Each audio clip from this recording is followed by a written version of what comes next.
Let's take a moment to look at the pace of change. Now, we know that there's a lot of talk about pace of change not slowing down. It won't. And there's some good data and predictions that also back this up. So the first graph I want to show you here is by my favorite futurist and also entrepreneur, Peter Diamandis.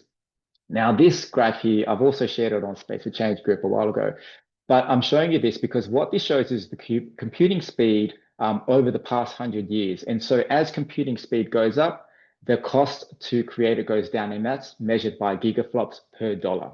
So in the past 100 years, you can see that there's been a tremendous amount of progress in terms of computing speed. And so much so that you can, if you look at the graph, the line is almost pretty much going vertical, and you kind of think, well, how much faster can we go?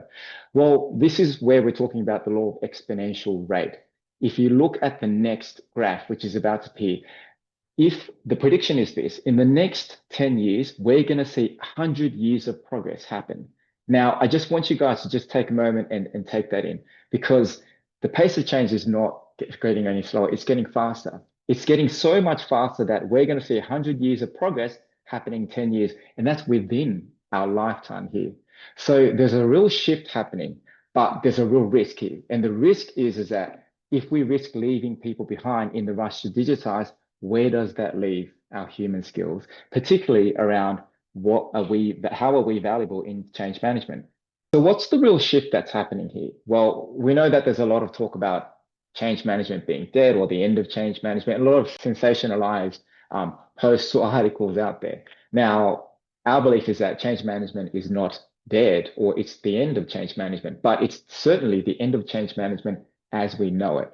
And what we mean by this is that the real shift that we're seeing is for change. It's less about resistance and readiness because we don't have the luxury of time. Things are moving so quickly and we'll never actually be 100% ready. Teams and organizations will never be 100% ready. So the real value for change management, as we see, is really about being agile. It's about being adaptable and then being able to use human-centered design to co-create and iterate to keep up with this pace of change.